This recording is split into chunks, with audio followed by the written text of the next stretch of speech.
everybody, it's Julie from the Petawawa Military Family Resource Center, and we are back with another fireside chat. Welcome, it is June the 24th, and today we are talking about our Veteran Family Program. We are also very fortunate to have some extra guests on the line today from our community. If this is your first time joining our fireside chat, the reason that we started these calls up is that we realized that we weren't having the opportunity to see people face to face, and they were missing having the opportunity to come in and find out what was happening at the MFRC. So we thought if you couldn't come to us, maybe this was the opportunity for us to go to your homes to talk about the programs that are still running, what services are still available, and let you know how to get a hold of us. One of the other things that we really wanted to do was connect with some of our community partners and give them the opportunity to come in when we had a day that was related to talk about their services. There is so much available for families in Petawawa, for military families in Petawawa. The services are there, the supports are there, and it's a shame that people don't know that they have those opportunities. And we want to make sure that you know what's available. We know that you know how to find them and that you can reach out to get the support that you have. Before I do the roundtable and do the introductions, I just want to let people know that as we go through the chat, people may be talking about names, telephone numbers, email addresses, links to websites. Please don't worry about grabbing them or writing them down. We are going to add them to the chat section. We have someone who's moderating the chat as we go, so they are going to be adding all of those links in that chat section, so you don't have to worry about grabbing them. You can come back and get them afterwards. Similarly, if you have a question that comes up during the chat, feel free to add that to the chat section. We will get a notification that a question has come in, and we will address those at the very end. So if you do have a question that comes up as we go, feel free to add that to the chat section. We will make sure that we get that to that before we go. Just in terms of introductions of who I have with me today, I have Louise Anderson. Louise is the Veteran Family Program Coordinator at the Petawawa Military Family Resource Center. Dan Parker is joining us. He is a Family Liaison Officer, again with the PMFRC. And our community guest is Rebecca Lynde from OSISS. I'm not going to give you too much information about OSISS because I'm going to let Rebecca give that introduction later on, but I want to welcome all of you and thank you so much for joining us to talk about the Veteran Family Program.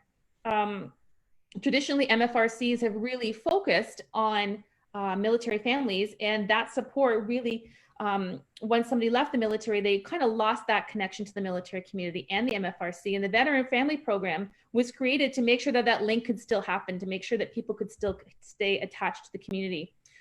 Louise, this is your program. Do you want to talk about what the program involves, what kind of supports are available, and what kind of supports you could offer a family that's going through this process? Absolutely.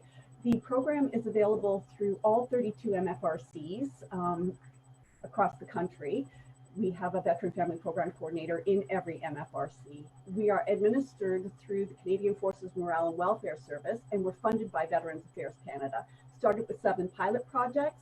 We recognize that, as you said, that the transition process for military medically releasing members was a little bit difficult sometimes, and that further they needed continued support, which is what we provide. We do that through a variety of different ways. I have some programs that are excellent and directed to this this population.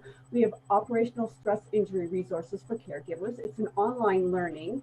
It is in partnership with Veterans Affairs Canada and the Royal Ottawa Hospital. So it's very good. I can provide a link to this resource if you connect with me.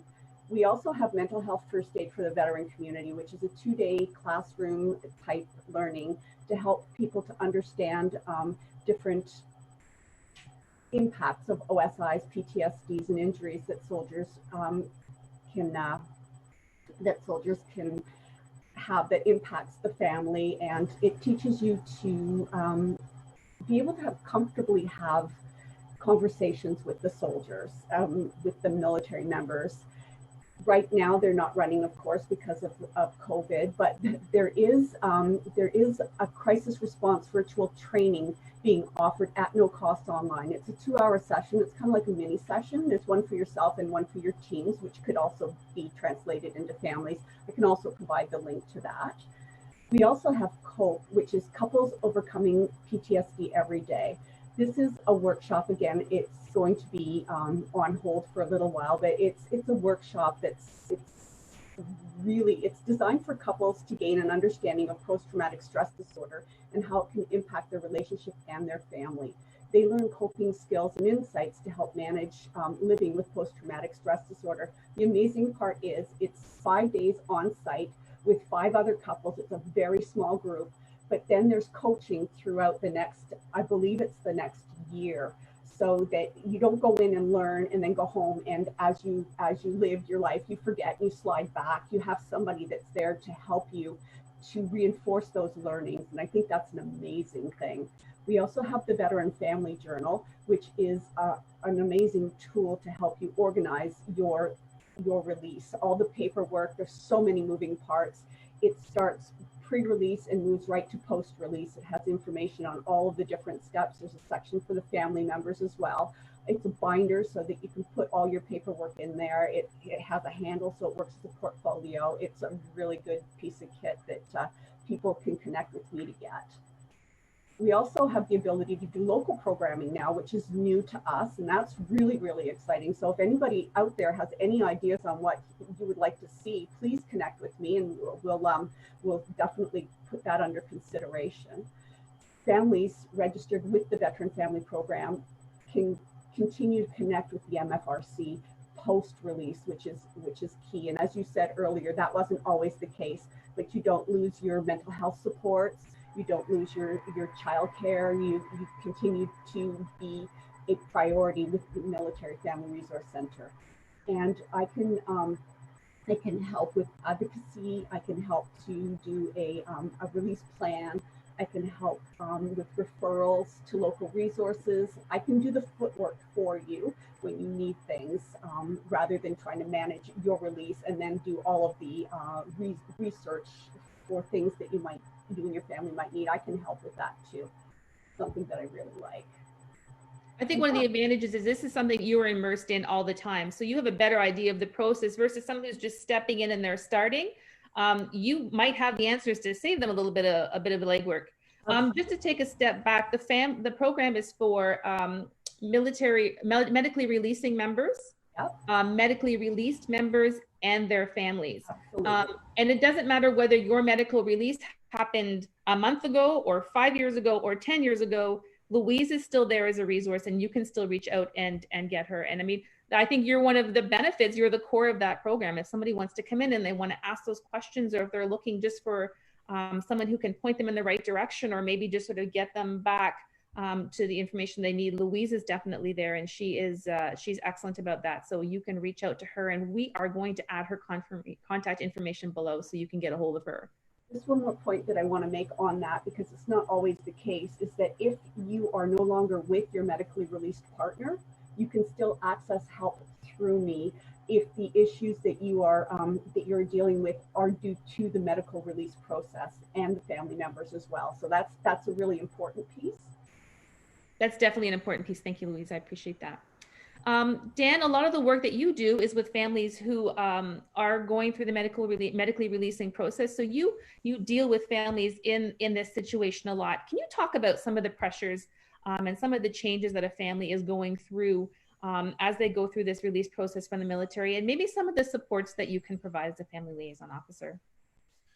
All right. Well, there's, I guess the first kind of place I want to go with that is to really kind of bring some understanding. I think one of the things that we need to keep in mind when it comes to the medical release process is that it's not really happening on the member's own volition, right? We're talking about somebody who's either psychologically, physically, both morally injured from their vocation, from their career.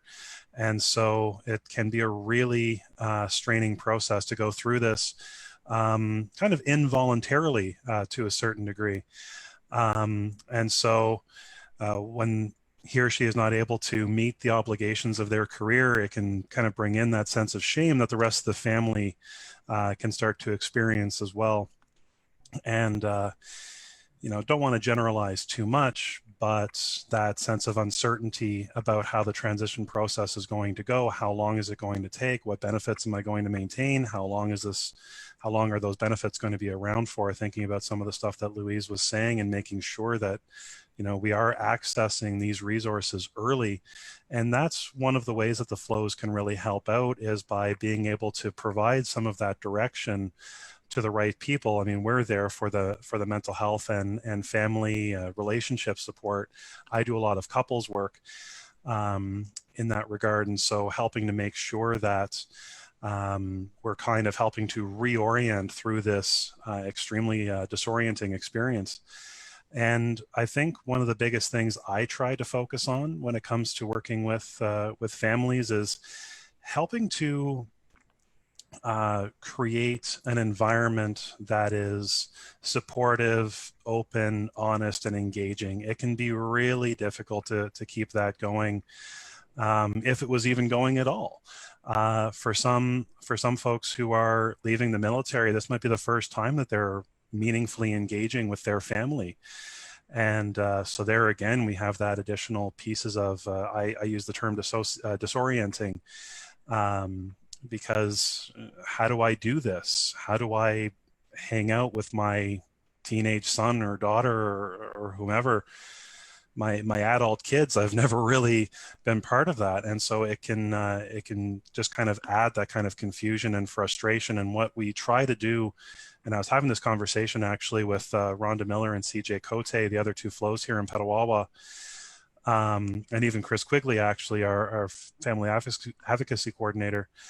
How do we, what are we looking to do as we're providing that support is, again, creating that environment, that safe environment, to kind of go through that confusion together, go through that disorientation together, and be able to bring those feelings out into the open in a nice, safe way.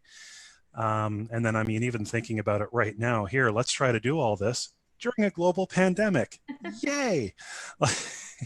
Hey, my original plan when I released was to go back to Halifax. That might be difficult right now, or to go anywhere else. Maybe to go internationally. Now I can't do that. And so again, that's where we try to help out in any way possible, and we are open to starting those conversations, even if somebody hasn't gotten to Louise yet, or to Chris, give us the call, and we're able to say, okay, well, here's what we need to do. And again, providing that direction. And it's one thing I want to pick up from what you were saying. It's not just the member who's going through this process. I mean, it starts with the member, but it really affects everybody in the family. So everyone is feeling pieces of that. And Dan and Louise, and I know Rebecca, and we'll get to you in a second, you are there to help everybody in the family. It's not just the medically releasing member that has those supports available. Everybody in the family, there is resources available to them. And you can reach out to Dan or to Louise or to Rebecca. You can reach out as the family member and get those supports. Is that correct? They don't have to go through the member? Absolutely. And Louise I'm sure is going to second this, or is seconding this, but in terms of, let's say it's mental health support, I don't know what's going on with my partner or spouse, my child, because this isn't just for for everybody who's in the immediate household. I'd like some more information. How do I help this person who I want to support, that I desire to see being physically, mentally, emotionally well?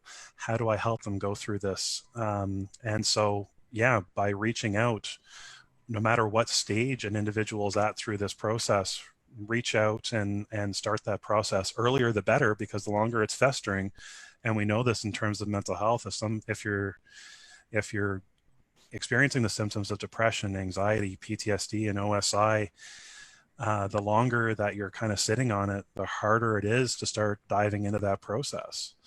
Not necessarily the longer it's going to take, but certainly the more difficult it's going to be. And one more question before I move to Rebecca, and this is the last time I'm going to talk for you, Rebecca. I apologize.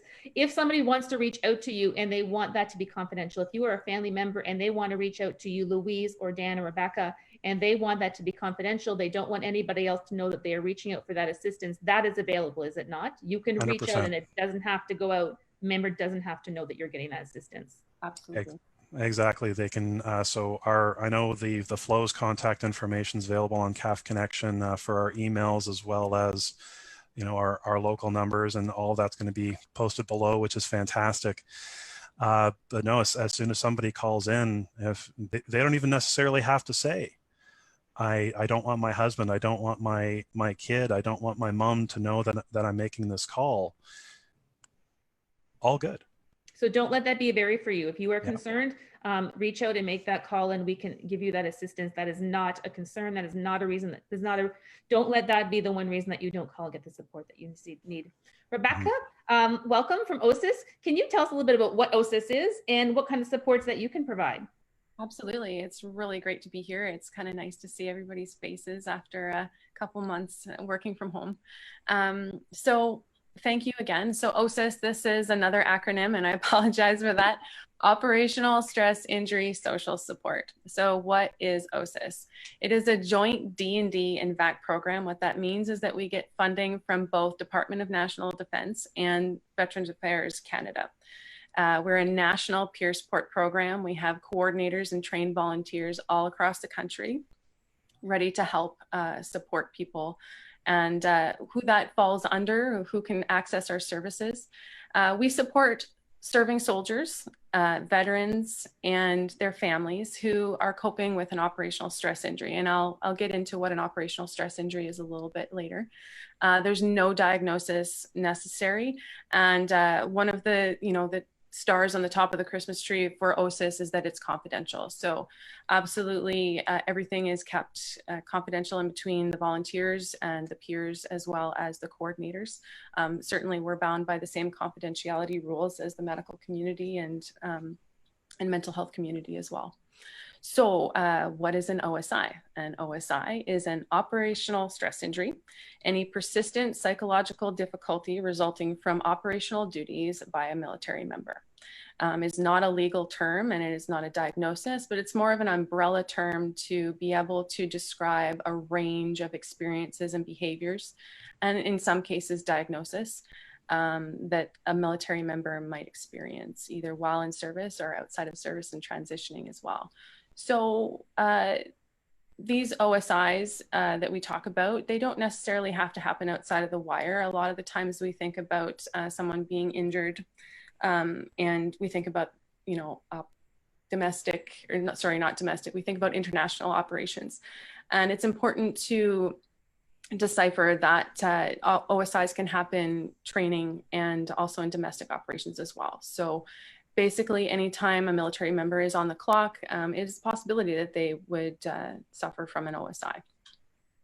Mechanisms of an OSI can happen from trauma. So having, that fear of loss of life, as well as fatigue and burnout, grief, the loss of someone, or the loss of an ability or a way of being. And also moral injury as well. So being a part of, or maybe witnessing something that kind of doesn't sit with your way of looking at the world.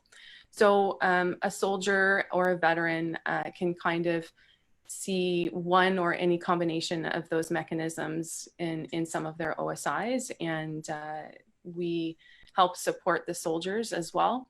I myself support the family members that may be caring for those. So family members and caregivers, I guess I should say. What types of experiences and behaviors you might see: anxiety, depression, PTSD, triggers, sleep disruptions, fluctuations in mood and energy, burnout behaviors. And for the families and medically releasing families, 100% fall under this umbrella. Transitioning and medically releasing can be a really exciting time because there's lots of positive and new experiences on the horizon, but it doesn't come without its challenges. And when you're living with mental health in the household, it certainly, there adds some bumps to the road, right? It can be very confusing, very overwhelming, and very frustrating. And isolating as well. So family members will maybe experience things like compassion fatigue, again, feeling isolated and alone, mentally and physically tired all the time, uncomfortable talking about their personal experiences or personal situation, loss of interest in things that maybe they felt passionate about before. Maybe they're noticing some changes within their behavior that they didn't see before. They're maybe taking on their loved ones' triggers a little bit. Differences in intimacy, and just feeling disconnected overall. So those are some things that the family members can experience. And the way that OSISS provides support is we like to create a confidential and safe space. So all of the coordinators, the volunteers, and the peers have the similar lived experience of supporting someone with an operational stress injury. So we never want to say that anybody has the same experience, but we have similar experiences. And there's usually something that we can connect to there to be able to support each other and help each other through this. So that comes in the form of one-on-ones. So someone speaking with myself or a trained volunteer. It comes in the form of support groups. We normalize the experiences and emotions that are involved with caring for someone with an operational stress injury.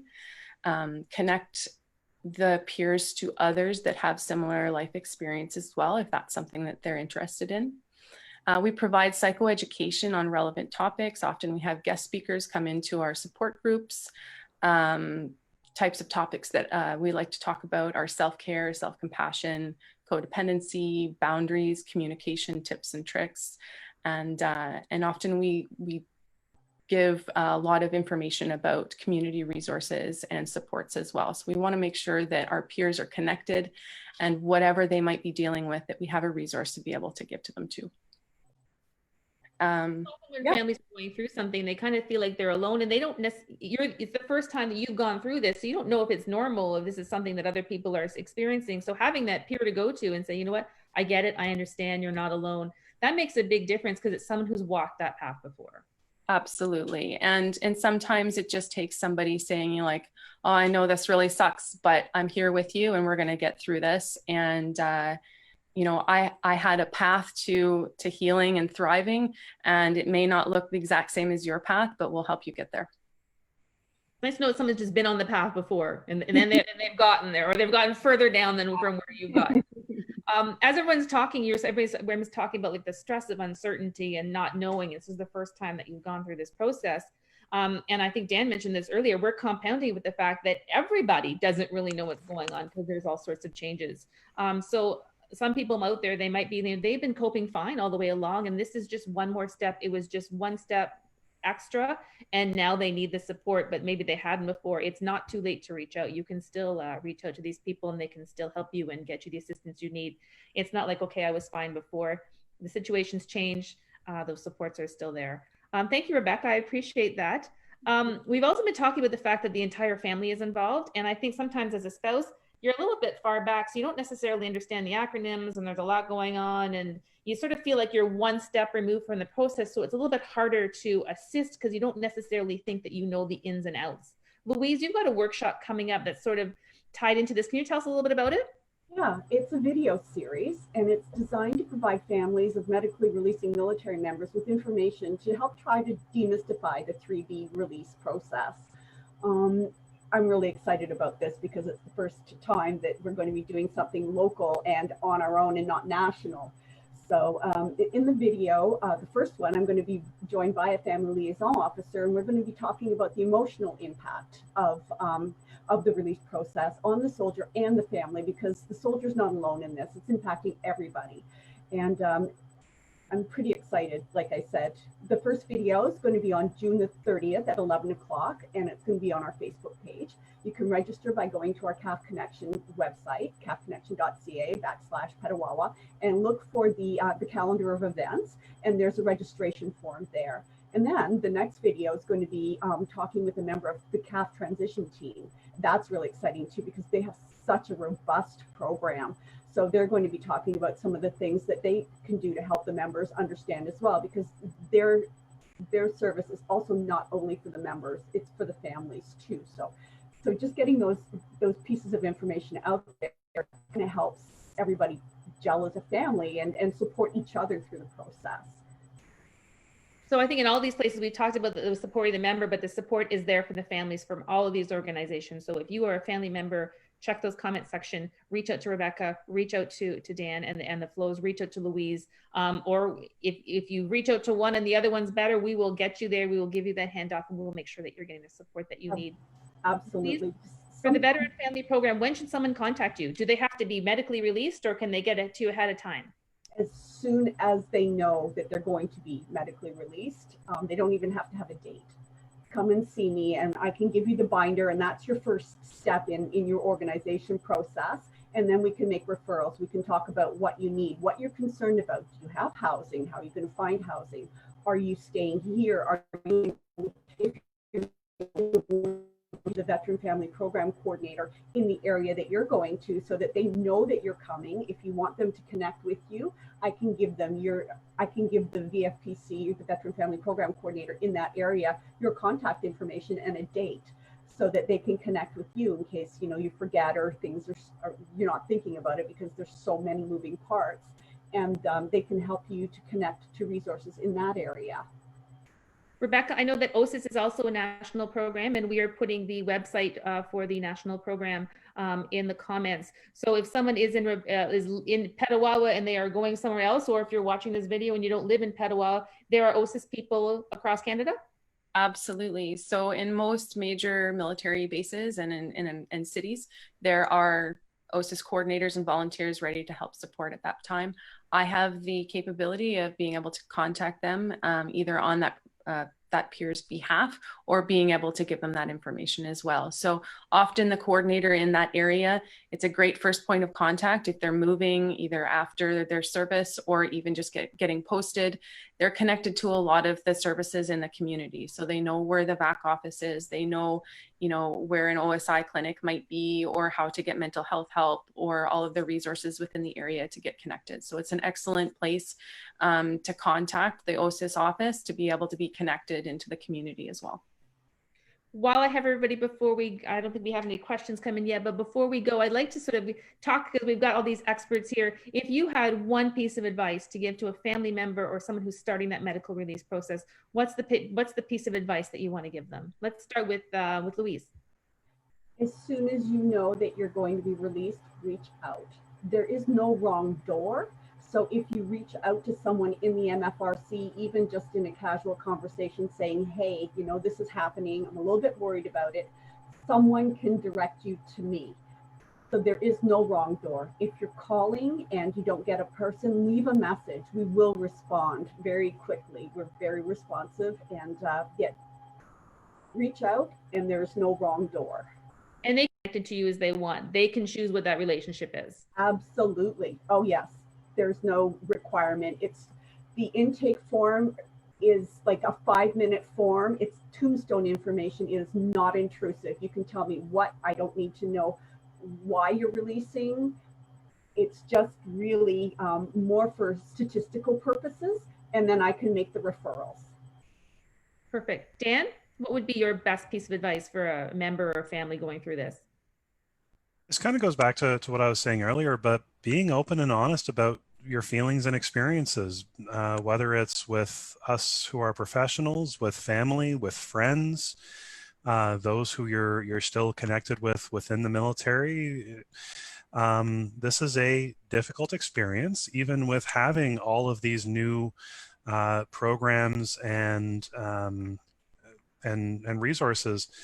But it's still a difficult experience, and going through it alone, whatever alone might look like, doesn't help establish resilience, doesn't help to really move anything along. So maintaining those open lines of communication with friends, family, service providers will help to create a better transition experience moving into the civilian world. Perfect. Rebecca, I'm going to give you the last word. All right. Well, you know, dealing with mental health and operational stress injuries whether you're the family member or the soldier or veteran themselves, it can be hard to explain. It's isolating, it's frustrating, it's overwhelming. My advice is you're not alone, and please reach out. Even if you just don't feel right, it's just a matter of a conversation to put you in the right direction, to connect you to the people that will help support you and get you out of that rut. We're going to help you whether you're in crisis or not, but I encourage people to reach out proactively too, to be connected to all of the faces in the room, so that when something does happen, you're already connected and there's some friendly faces and people ready with empathy to support. Thank you so much. If any of this has resonated with you, or if you're somebody in your circle, because I mean, I think in the military community, you get to know a lot of people. If there's someone in your circle who you think could benefit from one of these programs, please let them know about this. please pass those telephone numbers along. As we've said, it's in the comment section. The registration for Louise's Transition 101 is also in the comment section. If you are a medically releasing person, medically releasing member or family member, and there's a program that you would be interested in seeing or something you'd like to learn more about, and I think it goes PMFRC wide, if there is a program that you would like to see, if there's a support that you would need, we would encourage you to let us know. Feedback is so important to us, and we really want to hear from military families. What can we do to help you? We are going to add a link in the comment section for our feedback form that goes directly to Claudia Beswick, our executive director. All of that feedback, all of those comments go directly to her, and we take that very seriously. And a number of the programs that we've introduced over the last year have come directly from family feedback, and that means a lot to us, because it means that what we're doing is relevant to the families that are in our area. There is no fireside chat next week. It is going to be Canada Day, July 1st. So happy Canada Day to you all. I hope you all have a wonderful Canada Day on July 1st. On July 8th, we are going to be back, and we're going to be talking about volunteer services with Sarah Gunter, our volunteer coordinator. We're going to be talking about different volunteer opportunities that you may have that you can do from home and ways that you can connect. And we're going to be maybe talking to a few of the volunteers that have been working with us for a while and let them know what it's like to be volunteer with the PMFRC and how you can get involved. Thank you all for joining us. Thank you to Rebecca and to Dan and to Louise. And I wish you all a wonderful day. Thank you very much. Bye-bye.